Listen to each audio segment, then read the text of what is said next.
इथं टाईमचं एकदम व्यवस्थित बंधन आहे. 6:05 ला सुरू झालेला, कारण 6:45 ला संपायला पाहिजे. आता 6:15 झाला, म्हणजे आपल्याला 30 मिनिटं आणि थोडीफार ग्रेस मिळाले तर 5 मिनिटं उशीर झाला. तर मित्रो, मी विज्ञानाचा प्राध्यापक, फिजिक्स या विषयामध्ये सर पगार सरांनी सांगितलं, या विषयामध्ये मी PhD पर्यंतचं शिक्षण घेतलं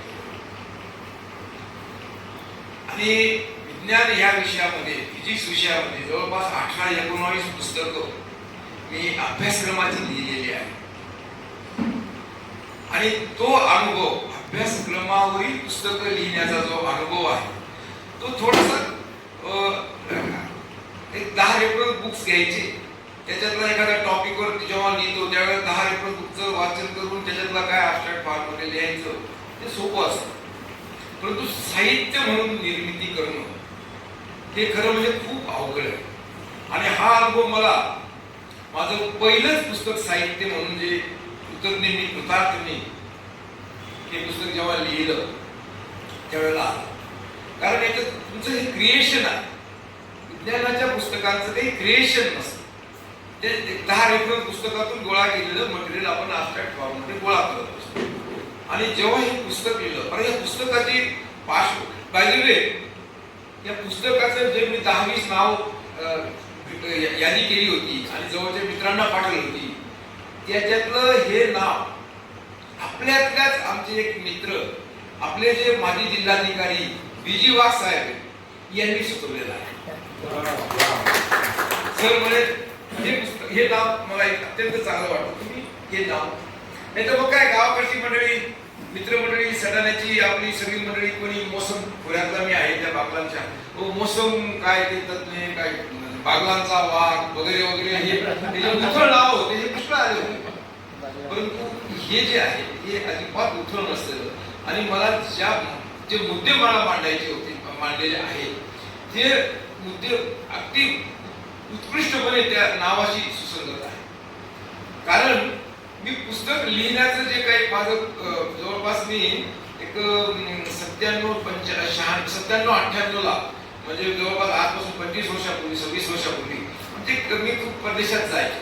आणि मग आमचा एक मित्र होते प्राध्यापक वांगणे म्हणून, माझे खूप रेफरन्सेस आहेत, माझा खूप अनुभव मला स्वतःला वाटतो, तसं तर प्रत्येकाला वाटतं की माझा प्रचंड मोठा अनुभव, कारण वय हे जवळपास 60-70, पण सुदैवाने खूप खूप खूप जगात, राज्यात, परराज्यात, पर जिल्ह्यात, पर तालुक्यात आणि नाशिक असंख्य मित्रांशी माझे संबंध आले.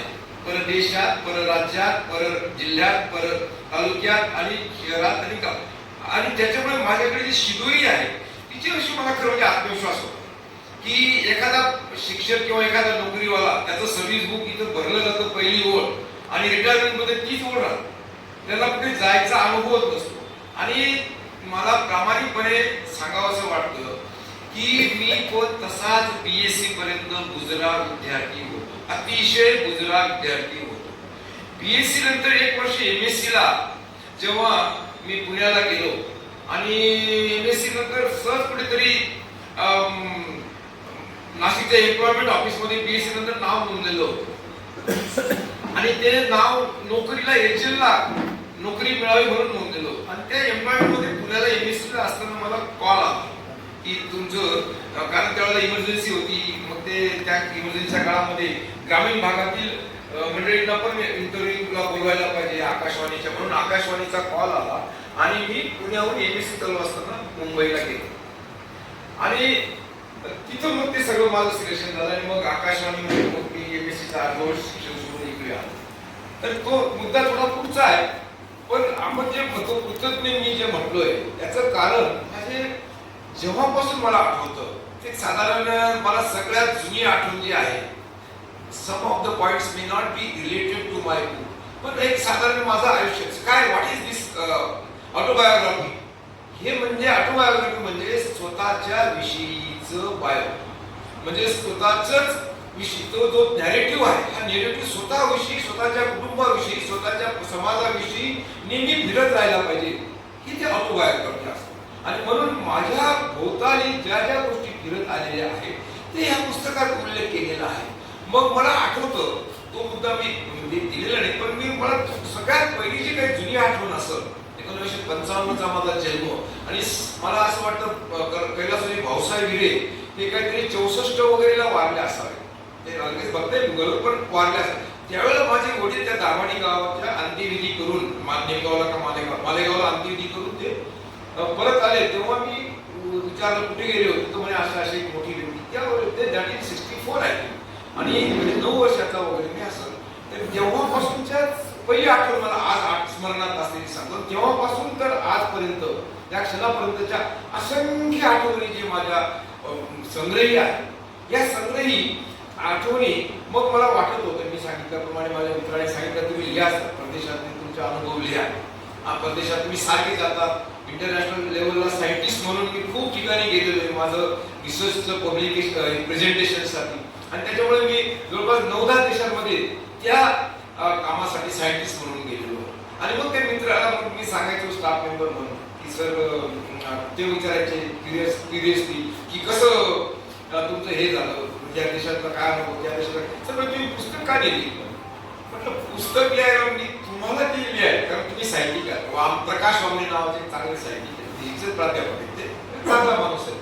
म्हटलं मला हे थोडंसं अवघड होईल, तुम्हाला मी सांगत ऐकून करता का, करू म्हणे, परंतु ते बाजूला पडलं. आणि मग जेव्हा म्हणजे मी वेगवेगळ्या पार्ट्स मध्ये जेव्हा मी बोलतो, तर हा पार्ट माझा जो मी बोलतोय तो म्हणजे मला हे पुस्तक लिहिण्याची सुरुवात कुठून झाली, ही कल्पना कशी आली आणि त्याच्यानंतर हे मूर्त स्वरूप कसं आलं हे आधी मी बोलतो. नंतर मग माझ्या या सगळ्या पुस्तकाचे आठवण. तर मग झालं असं की ते सगळं 97-98 ची गोष्ट ती.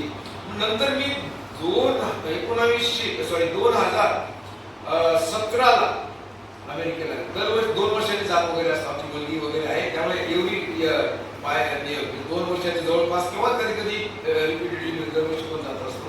मुलगी सर आय नो तुम्हाला जायचंय, तुम्ही आला त्याबद्दल धन्यवाद, तुम्ही हे पुस्तक वाचलेलंच आहे आणि तुम्ही तुमचं फीडबॅक पण दिलेला आहे. Yes sir, thank you sir. तर मी अमेरिकेला जेव्हा बोललो 2017ला, तेव्हा त्यांनी असं आमची मुलगी, आमचे जावई, आमच्या नाती या सगळ्यांनी मला असं जेवण करत असताना असं गप्पा जेवतात सांगितलं बाळाचं काय की तुम्ही पुस्तक लिहा. अहो मॅडम म्हटलं मला हे सायन्सचं पुस्तक लिहायचं तर चांगली सवय आहे, परंतु हे जर आवड लिहा की म्हणे. त्यांनी अक्षरशः मोठं प्रत्येक लाख मोठं रजिस्टर आणि पेन ठेवलं आणि मला उद्या संध्याकाळी आम्ही ऑफिसमधून आल्यावर मला तुमच्या सुरुवातीचे 7-8 पानं लिहिलेले असायला पाहिजे. म्हणजे मुलगी जावं दोघांनी आणि म्हणजे आम्ही शाळेत जातो, नोकरीला जातो, तुम्ही एकटे असते, आधी तरी समजा सामावून दिलं घरातलं काम, तुम्ही बोर होण्यापेक्षा चांगला सरकार आहे. मग म्हटलं 1-2 दिवस मी बरं कसं थोडासा तुम्ही नॉट टीव्हीच्या परिस्थिती, पण मग ठरवलं ठीक आहे. सगळे गेले की बसायचो आणि 8-10 पानं रोज लिहायचो. काय लिहायचो, फक्त मी जे म्हटलं autobiography is just a narrative of the individual, स्वतःच्या विषयीचं, स्वतःच्या कुटुंबाविषयी, स्वतःच्या समाजाविषयी फिरत असलेलं नेरेटिव्ह. ते मी फक्त काय केलं, पहिल्या अनुभवापासून 6वीला शिकायला, 7वीला शिकायला सदराला जात असताना, 6वीला जेव्हा मी असताना गावाकडे असताना जेव्हा महिनाभर संचार आलो तेव्हाच पासून सुरुवात केली. काहीच नाही म्हणजे ऑटोबायोग्राफी लिहिणं माझ्यासोबत मला आता म्हणजे I should not be considered as an author. साहित्यिक सुद्धा मला वाटत नाही की मी म्हणावं स्वतःला, कारण या ऑटोबायोग्राफीला फार काहीच करायचं नाही. आपले अनुभव जे आठवतात ते फक्त एक रेषा शब्द, रेषा, ओळी, पानं आणि असे करत ते शेवटपर्यंत जायचं आणि आज काढून सोडायचं. हे सगळं मी व्यवस्थित सगळं मग लिहित बसतो आणि ते सगळं 3-4 असे पुस्तकं क्वायरचे ते जे लिस्ट आहे ते भरून रोज संध्याकाळी जेवायच्या वेळेला आज काय लिहिलं पप्पा दाखवा आणि मग ते त्यांच्या समोर जेवताना ते वाचून. आणि मग मला वाटलं की आता हे बरं दिसतं काही वाईट म्हणजे चांगलं आहे. म्हणजे आय हॅव मेन्शन मेनी आणि मी मगाशी म्हटल्याप्रमाणे माझं जे हरायझन आहे ते हरायझन प्रचंड मोठं झालेलं आहे. हे माझं नशीब समजतो किंवा माझा एक स्वतःचा स्वभाव अग्रेसिव्ह किंवा एक वेगळा स्वभाव आहे की मी आज भेटलो की माळी साहेब भेटले की झाले, म्हणजे माळी साहेब माझे डायरेक्ट मध्ये कायमचे बसले. आणि असे कित्येक लोक मी माझ्या आयुष्यात असंख्य लोक आय हॅव कम अक्रॉस. आणि त्याच्यामुळे ह्या सगळ्या मंडळींचं ज्यांनी मला त्या सटाण्याला त्या वर्गातले 67 सालचे माझे मित्र आज आलेले आहेत.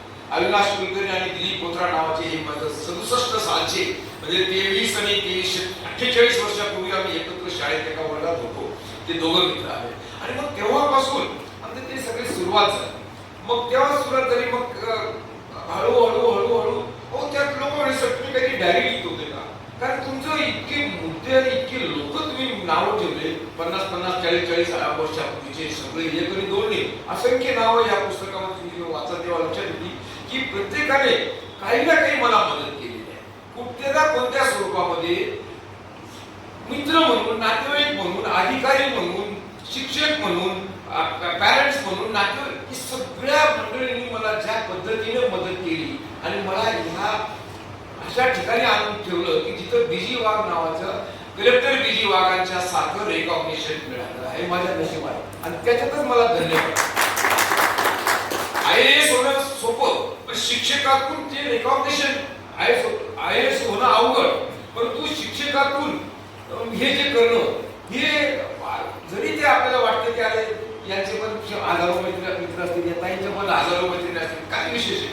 पण माझा जो मी सांगितलं मगाशी सांगितल्याप्रमाणे वेगळ्या लेवलचे जे माझे मित्र भेटले, या मित्रांनी जी मदत केली, मित्र, नातेवाईक, शिक्षक, गुरु आणि सगळे सहकारी वगैरे वगैरे यांनी जी मदत केली याचं कुठेतरी मेन्शन व्हायला पाहिजे. आणि मग त्यांचा कुठेतरी कोणी मदत केली, मग साधा एखादा सायकल रिक्षावाल्याने काय मदत केली, कुणीतरी काही करताना, कुणी जाताना, कसं ते सगळं. पण तो जो अभ्यास होता गावाकडे, गावाच्या मित्रांकडे, सटाण्याच्या मित्रांकडे, मालेगावच्या कॉलेजच्या मित्रांकडे, नाशिकच्या कॉलेजच्या मित्रांकडे, पुण्याच्या कॉलेजच्या मित्रांकडे, आकाशवाणी जळगाव एमपी मध्ये होतो मी 2.5 वर्ष त्या एमपी मध्ये कशा पद्धतीने ते सगळं झालं. आणि मी MSc पाठ नंतर जेव्हा त्या एमपी मध्ये गेलो तर खरं सांगतो मित्रांनो, अतिशय गुजरात मॅनर्स पण खूप नव्हते. मोठ्या अधिकाऱ्याला आपण जे आप वगैरे म्हणतो, तुम वगैरे म्हणायचं आपण गावगावरानी महाराष्ट्रीयन म्हणतो, तुमको जाना है क्या, तुमको आना है क्या, हे असं आपलं हिंदी. आणि बाकीचे मित्र गेले पुण्याला, जळगावला, मला या मग बाकीचे मित्र लांब गेले, जवळजवळ गेले. त्याची MSc सेकंड पार्ट मी ताबडतोब करून घेतली, in continuation of the previous year. ते गेलो एमपी मध्ये जळगावला. आणि मग त्या जळगावला तिथं अंबिकापूरला. आणि मग तिथं तर मी म्हटलं की काय मला शिकले बाबा, माझं MSc सुरू गेलं आणि हे काय लांब पासून लांब कोणी म्हटलं मी राजीनामा दिला 15 दिवसावर. आणि मी निघालो मी तयारी केली. काय राजीनामा ऍक्सेप्ट केला नाही, सगळ्या मित्रांनी समजून सांगितलं असं काही करू नका. अहो तुम्हाला सांगतो की त्या मित्रांच्या सहवासामुळे म्हणजे सटाण्याच्या या अशा मित्रासारखे हे जे मित्र आहेत, आमचे खूप मित्र आहेत, आजही आम्ही दरवर्षी भेटतो 50-60 फॅमिली. तर ह्या मित्रांच्या तर सहवासात त्या ग्रामीण वाघ्यातला तो भिवा ज्याला काही कळत नव्हतं, ज्याला काही सुदैवाने स्वतःविषयी थोडं बोललं जाणार, स्वतःविषयी थोडंफार बोललं जाणार असतं, I can't avoid every time. पण सुदैवाने थोडासा बरा होता अभ्यासाला. त्याच्यामुळे ह्या सगळ्याच्या लोकांमध्ये असा येडा बावळा आला खेळावरून असं नव्हतं. पण तरी मॅनेज कमीच असेल ना ग्रामीण भागातले. आणि हे सगळे कुलकर्णी, बोथरा, मारवाडी ब्राह्मण मंडळी एकदम हायफाय फुकरदार आणि एकदम टकाटक, आणि यांच्या बरोबर राहणं थोडंसं मला पण गुजरावं. पण हे मित्र माझे चांगले मिळाले सगळे. आणि मी बोर्डिंगमध्ये राहतो बघा, बोर्डिंगमध्ये राहिलो असतो तर ते बोर्डिंगचेच मुलं खेड्यावरचे त्यांच्या संवाद राहायचो. मी राहायचो गावात सुलत्यांकडे, सुलत्यांनीच मला आणलं. चल बाबा तुला आता गावाकडचं शिक्षण संपलं, आता तुला सटाण्याला घेऊन जातो. आणि मग त्यांनी 11वी पर्यंत मला तिथं ठेवलं. आणि त्या काळामध्ये माझ्या काका गेले सगळं 84 वर्ष 3 वर्षापूर्वी, पण काकू अजूनही आहे. माझ्या काकूंनी शेवटी कसं आहे, मुलं आणि पुतण्यामध्ये फरक असतो. त्यावेळेला माझ्या काकूचे माझे खटके भरपूर व्हायचे. पण ती काकूचे उपकार, त्या काकूचे उपकार मी कधीही न विसरणारा गेल्या 35 वर्षापासून. त्यावेळेला खटके होतात, लहान बाळ असतो, मी 7वी 8वी जीवाला. आणि मग ते काकू काहीतरी जेवण आलेलं असतं. बरं काकूकडे शिकायला 2 नाते, भाचा भाची आणि आम्हाला पुतण्या. त्याच्यावर तर काय भाचा भाची म्हणजे मोठा रिस्पेक्ट वर, त्यांना तर काय रागवता येत नव्हतं. आणि मग पुतण्या उठसूट मला तो त्रास होत होता. कामही सगळ्यात जास्त मला करावं लागायचं. पण हे त्यावेळेला मला थोडंसं वाईट, मी पण थोडंसं अग्रेसिव्ह असं चुकून काय काकूची तो भागवला. पण त्या सगळ्या गोष्टींमुळे मी जे घडलो गेलो, माझ्या काकूने जे मला घडवलं, माझ्या काकांनी जे मला जे प्रेम दिलं, हे चिकूला हा वाटतं काही मी कधी मनात ठेवतो. आज माझी काकू माझ्या त्या चुलत भावांपेक्षा जास्त प्रेम माझ्यावर करते. माझ्या त्या चुलत बहिणींच्या 40 वर्षापासूनची दिवाळी मी करतो सख्या भावांपेक्षा मी करतो. आणि जे मी माझ्या काकांनी जी मला मदत केली, त्या आणून सटाण्याला आणून, अदरवाईज इथे दिले ते सगळं. अदरवाईज मी गावाकडे राहिला असतो ना, काय नाही, ते नदीला पूर आला की नको जाऊ शाळेत, नदी मोसम नदी आहे मध्ये, जाऊ दे आज शाळेला नको जाऊ, ते पूर आलेला आहे. मग ते नीट जाते अभ्यासाची, याचं ते सगळं भाकरी. आणि त्याच्यामुळे मग सगळे चांगले 90% मुलं शेती करतात आणि परिस्थिती पण बेताची तरी खूप दुसऱ्याच्या कामाला जरी जात नव्हतो तरी पण फार व्यवस्थित असं वर्षभर एकदम छान होईल असं काही त्यांनी कुठेतरी ज्येष्ठ आषाढ सगळे घुसणारी करायची. खूप काही अतिशय छान होती परिस्थिती किंवा दुसऱ्याच्या कामाला जायचं एवढी वाईट. अशा परिस्थितीतून आकड्याचं शिक्षण झालं तर मग आता मी याच्यात दिलेलं आहे की मी 8वीला जेव्हा गेलो यांच्याबरोबर, तर चुलतीने यांच्यावर 7वीला मराठी शाळेतून एका तुकडीत आम्ही सगळे गेलो. पण चुलते म्हणे बाबा तुला सकाळचे शिक्षण नको, सकाळची तुकडी नको, तुला ते पाणी भरावं लागतं, सगळं 40-50 खेपा कळशी बादली भरून ते भरावं लागतं आणि नळ सकाळी असतं दुपारची करून. मग याची तुकडी माझी 11वी पर्यंत वेगळ्या तुकडीत मी होतो, जिथं मी 4था आलो, 8वीला, 2रा आलो, 9वीला, पहिला आलो 10वीला आणि मग आम्ही एकत्र सगळे आलो. मग तिथेही बऱ्यापैकी असायचं. मग हुशार ना, कधीही मला असं वाटलं नाही की मी सायन्सला जाणार नाही का काय, थोडासा कॉन्फिडन्स होता. मग 11वीला बरे मार्क्स मिळाले. तसं तर दरवर्षी रिझल्ट लागतो शाळेचा, 8वी 9वी 10वीचा. सगळे गावात शिकायला असलेली मुलं फर्स्टने यायचं, स्वतःला रिझल्ट लागून घरी जायचं. मग मी काय सगळ्यात उत्कृष्ट रँक असलेला, चांगले मार्क असलेला, मग मोठ्या त्वरेत जायचं गावाच्या. त्यामुळे मला असं न्यूनगंड अभ्यासाबाबतीत नव्हतं. आणि मग एक गावातील मोमेडियन डॉक्टर गुलाब बनसुरी नावाचे मालेगावचे मोठे डॉक्टर होते, ते वारले 2 वर्षापूर्वी. तर ते जेव्हा सोलापूरला इंजिनियर्स होते, म्हणजे काय तुझा प्लॅन आहे आता, मार्क चांगला आहे, काही सायन्सला जायचं म्हणजे सो कॉन्फिडंट आय वॉज. म्हणजे मला सांगावं वाटतं की 11वीला लोक थोडेसे बावरलेले असतात, काय करू, चुकून 8ला जातात म्हणजे हुशार असूनही गायडन्स नाही, चुकून 8ला कॉमर्सला निघून जातात. माझा एक मित्र किरण शिभाऊ सोनवणे आणि पद्माकर पंडित बीजे मेडिकल कॉलेजचा प्राध्यापक, ते पण एकदम उत्कृष्ट, एकदम एक्स्ट्राऑर्डिनरी. पद्माकर पंडित तर त्याने केलं ते सगळं मॅनेज, एक वर्ष गॅप घेऊन MBBSचा नंबर लागून बीजेला आयुष्य घातलं, बीजे मेडिकल कॉलेजला प्रोफेसर म्हणून सगळ्यांना गायडन्स केलं 40-50 वर्ष. ही डिड वेल. पण तो किरण सोनवणे नावाचा अतिशय हुशार मुलगा, तो बँकेत गेला आणि बँकेत रिटायर झाला. That's all. थोडं सोशल ऍक्टिव्हिटीज भरपूर येते, तो डिफरंट, पण तो पण इतका हुशार होता. किंवा हा दिलीप बोचरा नावाचा मुलगा जो आहे माझा मित्र, हा वॉज जीनियस, एक्स्ट्राऑर्डिनरी. त्याने कालपर्यंत पोस्ट टाकली की मी फ्रस्ट्रेट होऊन गेलो आणि BSc करून मोठा होतो आणि बँकेत काम केलं. He did good. म्हणजे बँकेत मॅनेजर म्हणून त्याने केलं, तो भाग करला. किंवा आम्ही स्टेट बँकेत. पण हा दिलीप बोचरा ही वॉज जीनियस आणि तो म्हणतो की मी हे सगळ्या गोष्टी काही करू शकतो नाही, फ्रस्ट्रेशन आला असतं म्हणजे जास्त नाही, कालपर्यंत पोस्ट टाकला. म्हणजे काही वेळा कसं होऊन जातं, थोडासा स्वभाव असा थोडासा अग्रेसिव्ह बोलला, नाही मला हे करायचं नाही, मला काय असं मला करायचं आहे. कोणत्याच कामामध्ये मी मागे हटलो नाही. कालपर्यंत आजपर्यंत कोणतंच काम आलं आणि मी मागे सरेंडर झालो असं माझं आयुष्यात मी कधीच केलं. आणि त्याच्यामुळे मी मग मालेगावला BSc ला गेलो. त्या डॉक्टर मनसुरे सांगितलं तू आता कर मालेगावला, सॉरी सायन्सला जा. ओके. आमचे चुलते होते, आम्ही दोघं BSc केले, FYला इथे याची हवा लागली मेन रोडची. अभ्यासच केला नाही, काहीच केला नव्हता अभ्यास. डिसेंबरला डोळे बोलले की आपण घरची परिस्थिती काय, आपण नुसतं मेन रोडला फिरायला जातो, अभ्यास करत नाही, क्लासेस बुडत, क्लासेस पैसे भरले, टाके पाणी वगैरे त्या काळी आमच्या काळी होते, पैसे भरले पण काही रेग्युलर नव्हतो. आणि मग डिसेंबरमध्ये मला एकदमच शॉकिंग असं मला कळलं की आपण काम करतो. आणि मग 3 महिन्यामध्ये ते कसं तरी परीक्षा अभ्यास केला सिरियसली. शिक्षकांना सांगितलं मला हे समजून द्यावं. ते बिचारे शिक्षक वारकरी खाचले सर म्हणून अतिशय उत्कृष्ट शिक्षक होते ते नाशिकचे. तर ते बिचारे मला एकट्यासाठी वर्गात शिकवायचे. जानेवारी लोक अभ्यासाला लागून गेले. मग कसं तरी ते अचानक रिझल्ट आला. गावाशेजारचा मुलगा आसखेडचा एक मुलगा आला माझ्याकडे आणि पास झाला. नंबर एकमेकाला घ्यायचा पेपरमध्ये यायचं त्यावेळेला रिझल्ट. म्हणून तू पास म्हटला शक्यच नाही. मी आपण कानपूर परिषद दिली फक्त नाही म्हणजे पास झाला. मग कानाला म्हटलं आता हे फार झालं. आपण आपल्या पॅरेंट्सना चिटिंग नको करायला. मग सिरियसली एस.वाय.टी. मालेगावला परत गेलो.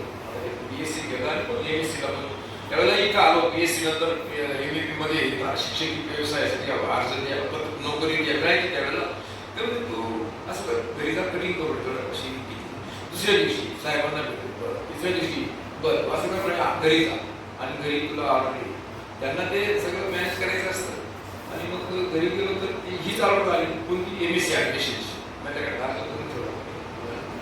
गेलो चालेल घरच्या आले नंतर 8-10 दिवसामध्ये ऑर्डर वगैरे अरे ये परत म्हणे. म्हटलं भाऊ आता राहू दे मला करू दे कसं तरी ते करत माझं आर्थिक मॅनेज करून घे बहीण त्याच्या मदतीने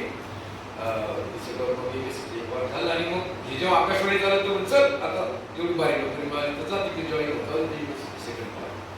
मग जळगावला जेव्हा आलो बदली करून त्यावेळेला अंमळला अपडाऊन करून नोकरी सांभाळली. लहान भावाला शिकवायला गेलो आणि मग तो डबा यायचा 8 वाजता घरी. लग्नही त्याच वर्षी झालं. तिकडे जर गेलो तर लग्नही होत नव्हतं म्हणजे काय 6 महिन्यामध्ये यायचं त्या 2,500-3,000 किलोमीटरवरून. बाकीच्या मित्रांचे लग्न 21-22 वर्षे होऊन गेले. माझं 22 गेलं 23 गेलं 24 गेलं.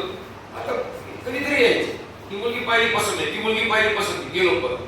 मग जळगावला आल्यानंतर सोबत आलं. मी खेळला रविवारी यायचो आणि मग लग्नाचं संसारालाही सुरुवात झाली.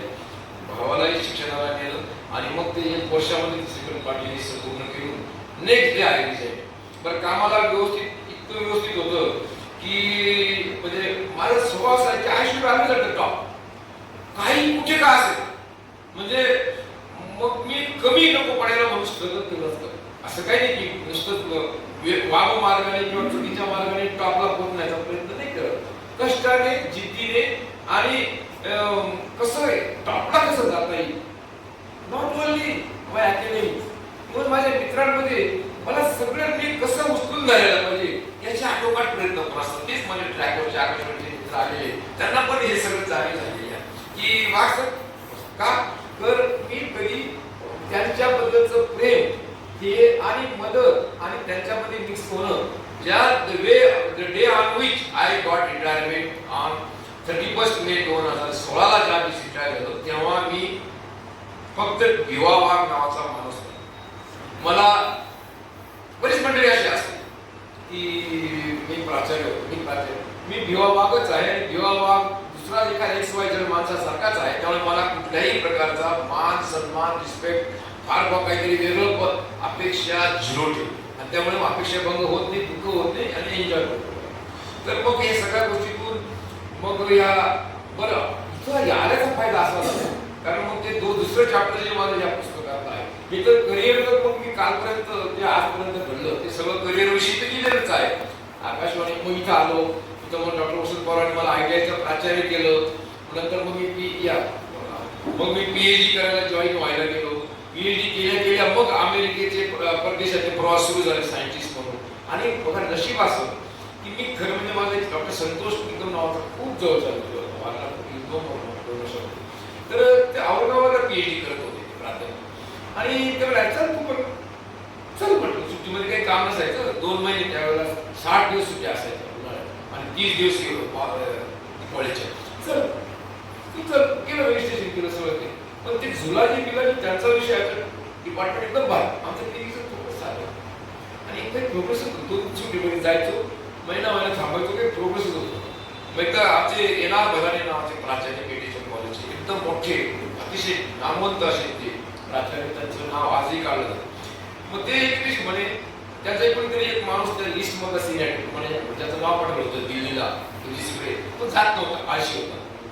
त्याला बोलव काय जात नाही तू शेवटचं वर्ष आता 5 वर्षात आपला संपला पाहिजे त्यांच्या वर्षी गेला होता तू जात नाही मग हे सगळं वाया गेलं म्हणे नाही म्हणे मला नाही जायचं.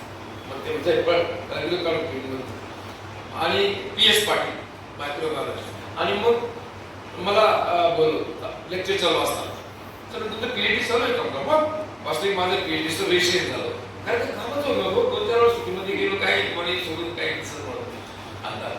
मग चालू आहे गोष्ट करू, मग म्हणजे गोष्ट होईल का, मग होईल असं मग मग मग करून बरं ठीक आहे म्हणजे मग तुम्ही आता 2-3 एक्सपर्ट लोकांना बोलवलं, प्लीज सर आणि 3 लोकांना बोलवलं, 3 घेतली आणि दिल्लीला पाठवलं आणि गेलो.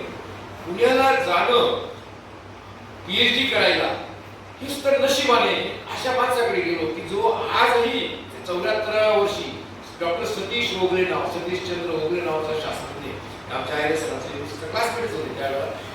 इतका मोठा शास्त्रज्ञ आहे तो फिजिक्स विषयामध्ये. आज म्हणजे महाराष्ट्रात तर जाऊ द्या, पण इंटरनॅशनल लेवलला त्यांच्या इतकं संशोधन फिजिक्स विषयामध्ये होणार. आणि त्यांच्याकडे गेलो, त्याच्याकडे कोणी एमपी केलं होतं. मी असं अपडाऊन करून करत कोणी एमपी फिजिक्स मध्ये अपडाऊन करत नव्हतं. मी इथेही सांभाळायचं, इथे दिसायचं बीजी वाघ रोलवर, तिथे दिसायचं बीजी वाघ स्टुडंट एमपीला.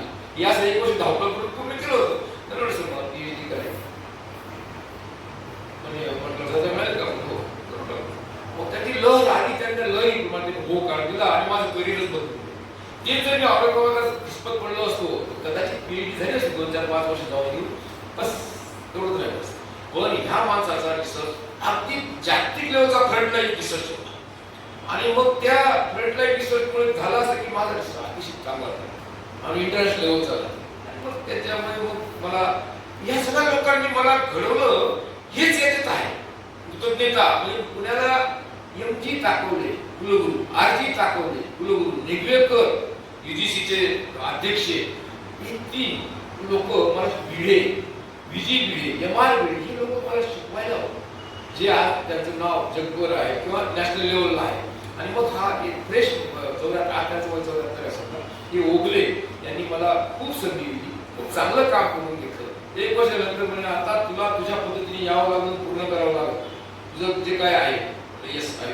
आणि मग आणखी 1-2 सुट्टीमध्ये गेलो आणि त्याच्यामुळे माझा रिसर्च इतका ॲडव्हान्स झाला की जी परदेशात जिथे पेपर पाठवतो तो ॲक्सेप्ट व्हायचा. इंटरनॅशनल कॉन्फरन्सला जायचं खूप मस्त. आणि मग त्यावेळेला मी एक व्यसन लागून गेलो.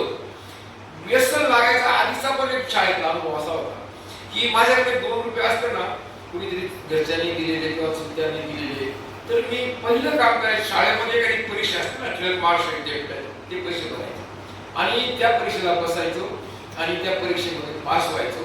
आणि असे भरपूर सर्टिफिकेट संस्कृत, गणित, इंग्लिश ते असायचं त्यावेळेला.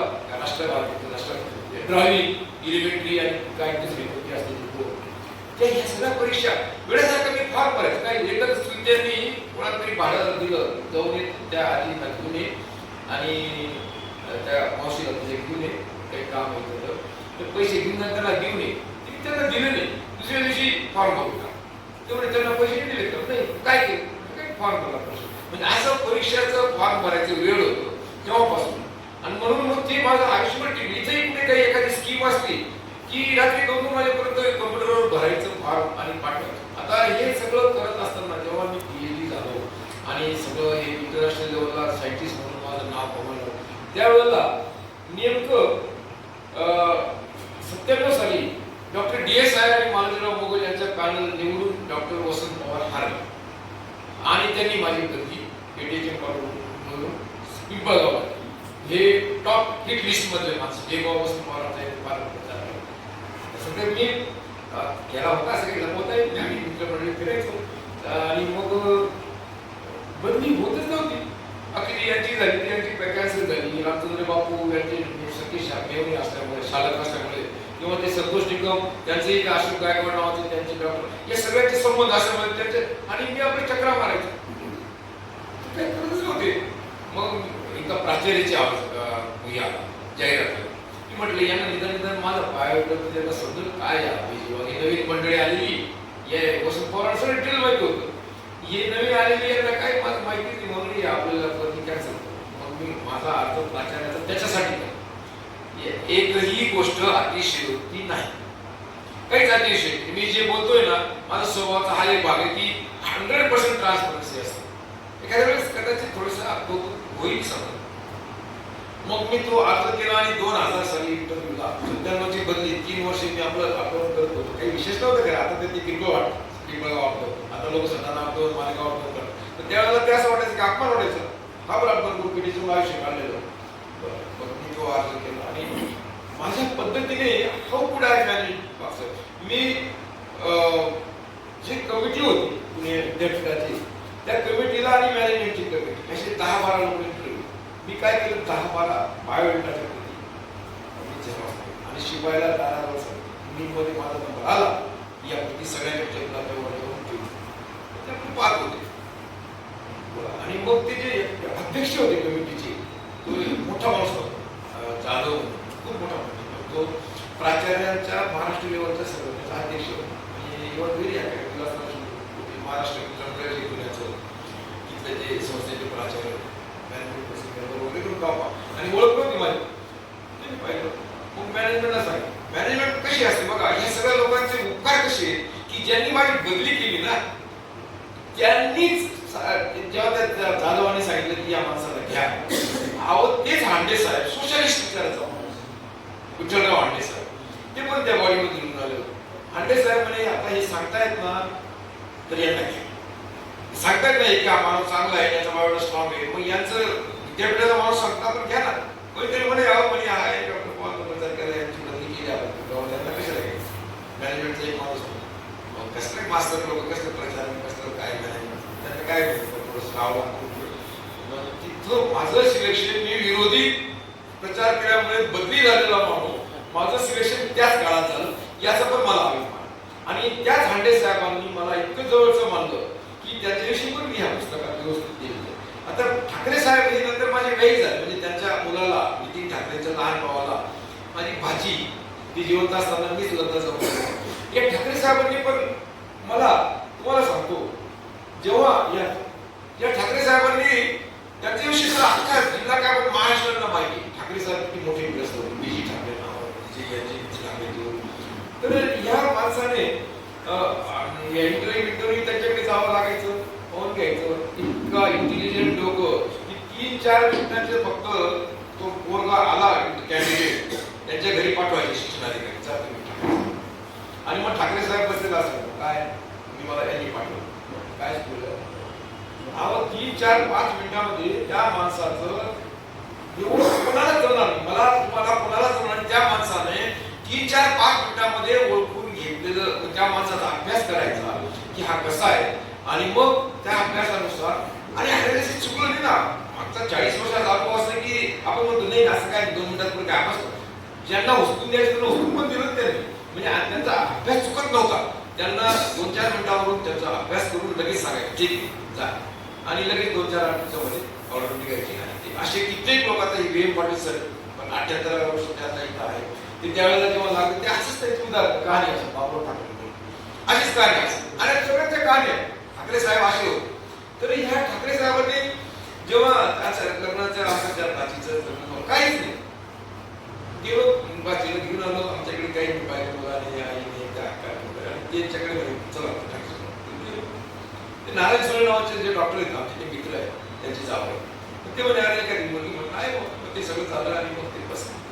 तर त्याच्यानंतर व्याही म्हणून मला वर्ष 2 वर्ष असा येऊन त्यांच्या आयुष्यावर त्यांनी असं केलं काय एखादा माणूस आला की त्याला 2-2 तास बसून ठेवायचा आणि गप्पा करायचा कोणी तो 2-5-7-8 वर्ष तो माणूस त्यांचा कायमचा सहकार्य असायचा मग तो सुद्धा बाद झाला किंवा जुना झाला किंवा बाजूला गेला किंवा काय झालं दुसरं एखादा शोध असायचं त्याला मग बसून ठेवायचं आणि मग मला पण वर्ष 2 वर्ष संधी मिळाली मला फोन करून शिपाई सांगायचा साहेबांनी बोलून काहीच काम नसायचं बस समोर बसून राहायचं नुसतं बसून राहायचं समोर आपला देव आहे ना आपण त्याचे असे असं आणि मग एखादा प्रश्न विचारायचे हो हे असं काय हो त्या भगवान तालुक्यात त्या गावाचा तो पुढारी असा त्या गावाचा तो पुढारी सगळ्या लोकांचं त्यांना कुंडली होती बोलायला फार म्हणजे स्पष्ट होतं हे बोगस माणूस.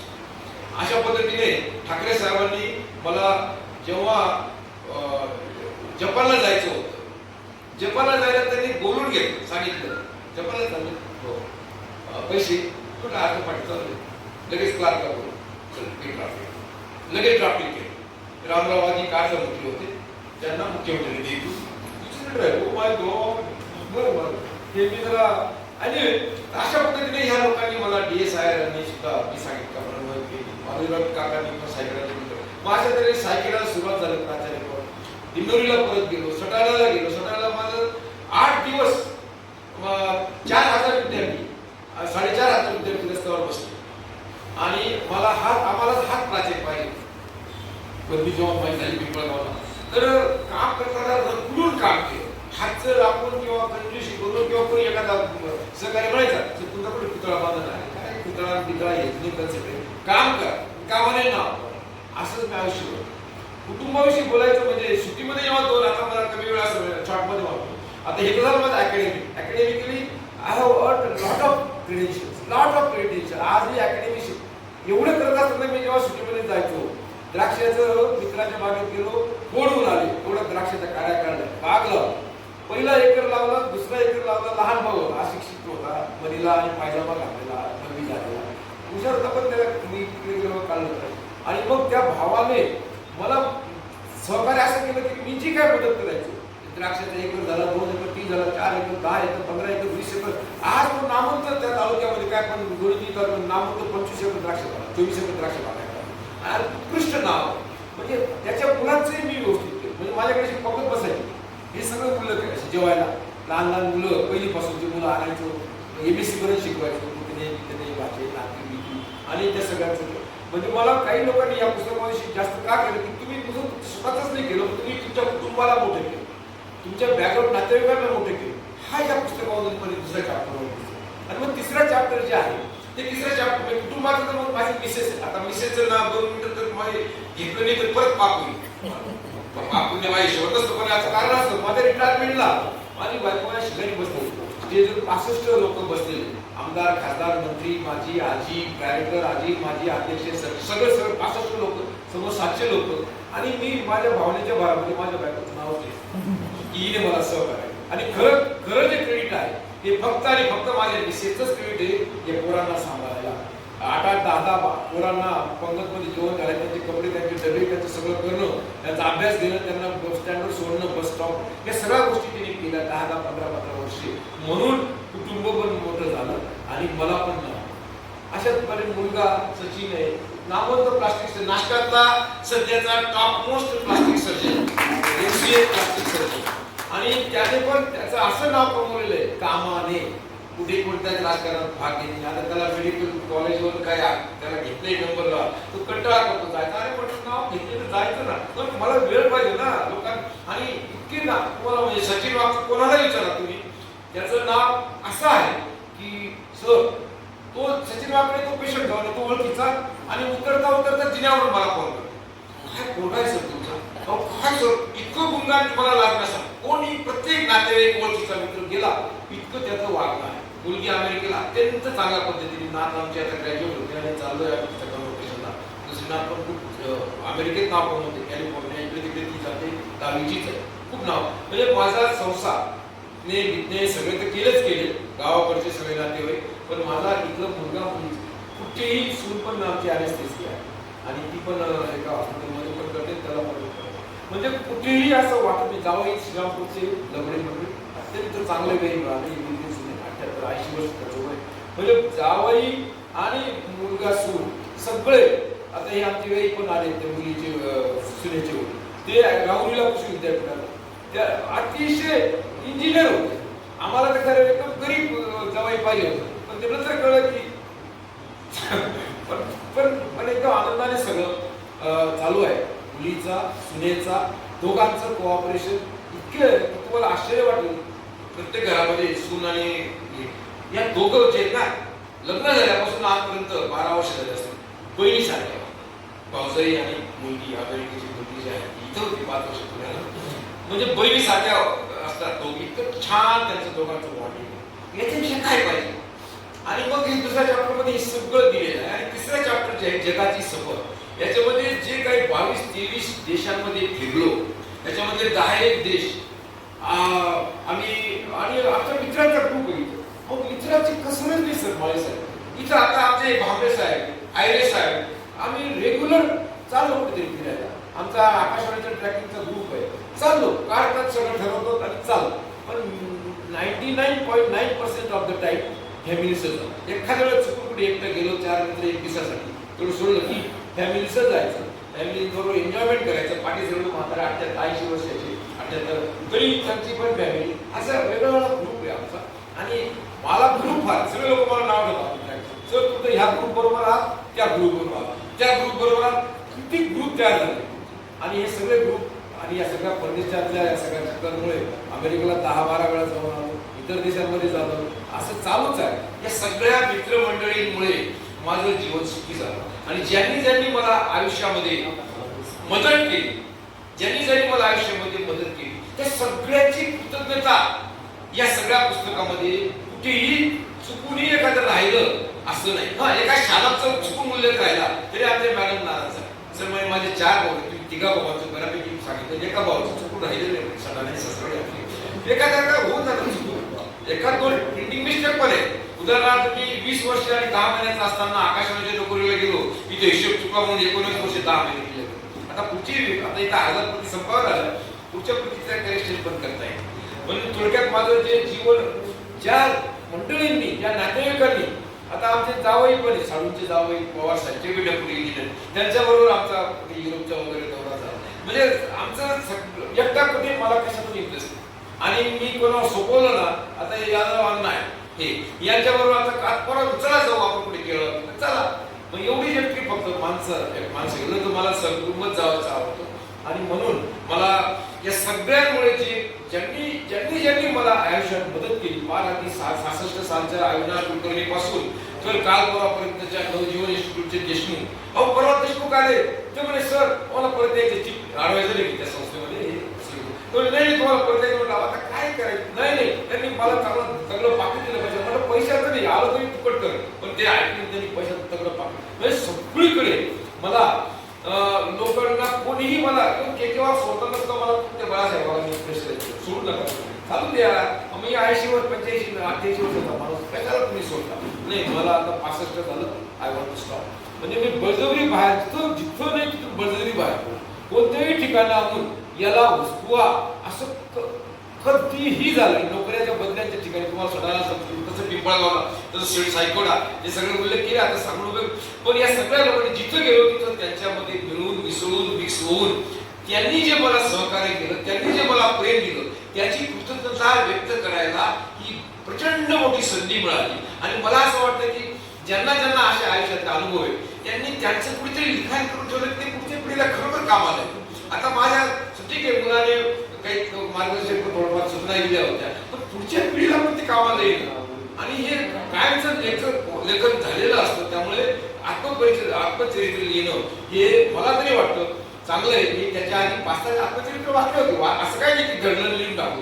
मी राजीव गांधीचे सल्लागार छान पिटरोडा, इंदिरा गांधींचं, यशवंतराव चव्हाणांचं, शरद पवारांचे असे 7-8 मोठे आत्मचरित्र वाचले होते. आणि मला अब्स्ट्रॅक्ट फॉर्ममध्ये माहिती होतं काय करायला पाहिजे असं. त्यामुळे असं काय नाही की घडलं मी आपलं सुरू केलं की बुवा ची मांडणी करायची. मग गावातले 3 पानं लिहिली गावाविषयी की कसं बरोबर गाव आणि त्या गावातल्या गल्ले आणि गावातल्या शाळा आणि गावातलं मंदिर आणि गावातल्या रस्ते, शेती, मग शेतकरी 1933 साली राळगाव कारखाना सुरू झाला, मग ते ऊस कसे गुराळा करून तिकडे हे सगळे माहिती अतिशय प्रॉपर ठिकाणी प्रॉपर मुद्द्यांवर मांडली गेलेली माहिती, माझ्या भोवतीच फिरणारी ती सगळं नॅरेटिव्ह मी अत्यंत चांगल्या पद्धतीने प्रयत्न केलेला आहे. आणि